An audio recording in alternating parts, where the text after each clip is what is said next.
خداوند کی زندہ اور پاک کلام میں سے ایوب کی کتاب اس کا 15واں باب۔ تب الفظ تیمانی نے جواب دیا، کیا عقل مند کو چاہیے کہ لغو باتیں چھوڑ کر جواب دے اور مشرقی ہوا سے اپنا پیٹ بھرے؟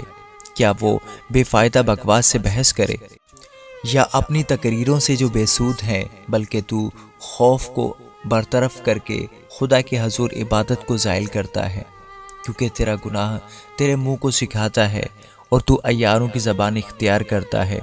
تیرا ہی منہ تجھے ملزم ٹھہراتا ہے، نہ کہ میں، بلکہ تیرے ہی ہونٹ تیرے خلاف گواہی دیتے ہیں۔ کیا پہلا انسان تو ہی پیدا ہوا یا پہاڑوں سے پہلے تیری پیدائش ہوئی؟ کیا تو نے خدا کی پوشیدہ مصلحت سن لی ہے اور اپنے لیے عقل مندی کا ٹھیکہ لے رکھا ہے؟ تو ایسا کیا جانتا ہے جو ہم نہیں جانتے؟ تجھ میں ایسی کیا سمجھ ہے جو ہم میں نہیں؟ ہم لوگوں میں سفید سر اور بڑے بوڑھے بھی ہیں جو تیرے باپ سے بھی بہت زیادہ عمر کے ہیں۔ کیا خدا کی تسلی تیرے نزدیک کچھ کم ہے؟ اور وہ کلام جو تجھ سے نرمی کے ساتھ کیا جاتا ہے، تیرا دل کیوں تجھے کھینچ لے جاتا ہے اور تیری آنکھیں کیوں اشارہ کرتی ہیں کہ تو اپنی روح کو خدا کی مخالفت پر آمادہ کرتا ہے اور اپنے منہ سے ایسی باتیں نکلنے دیتا ہے؟ انسان ہے کیا کہ وہ پاک ہو، اور وہ جو عورت سے پیدا ہوا کیا ہے کہ صادق ہو؟ دیکھ، وہ اپنے قدوسیوں کا اعتبار نہیں کرتا، بلکہ آسمان بھی اس کی نظر میں پاک نہیں۔ پھر بھی اس کا کیا ذکر جو گھنونا اور خراب ہے، یعنی وہ آدمی جو بدی کو پانی کی طرح پیتا ہے۔ میں تجھے بتاتا ہوں، تو میری سن، اور جو میں نے دیکھا ہے اس کا بیان کروں گا، جسے عقل مندوں نے اپنے باپ دادا سے سن کر بتایا اور اسے چھپایا نہیں۔ صرف انہی کو ملک دیا گیا تھا اور کوئی پردیسی ان کے درمیان نہیں آیا۔ شریر آدمی اپنی ساری عمر درد سے کراہتا ہے، یعنی سب برس جو ظالم کے لیے رکھے گئے ہیں۔ ڈراؤنی آوازیں اس کے کان میں گونجتی رہتی ہیں۔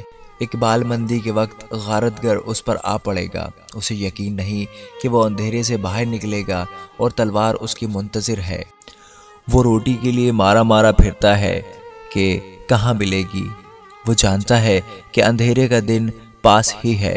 مصیبت اور سخت تکلیف سے ڈراتی ہیں، ایسے بادشاہ کی طرح جو لڑائی کے لیے تیار ہو، اور وہ اس پر غالب آتی ہیں، اس لیے کہ اس نے خدا کے خلاف اپنا ہاتھ بڑھایا ہے اور قادر مطلق کے خلاف بے باکی کرتا ہے۔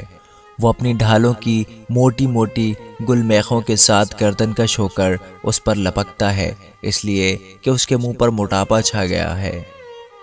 اس کے پہلوؤں پر چربی کی تہیں جم گئی ہیں اور وہ ویران شہروں میں بس گیا ہے، ایسے مکانوں میں جن میں کوئی آدمی نہ بسا، اور جو کھنڈر ہونے کو تھے۔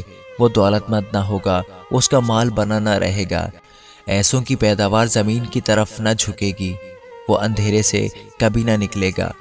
شعلے اس کی شاخوں کو خشک کر دیں گے اور وہ خدا کے منہ کے دم سے جاتا رہے گا۔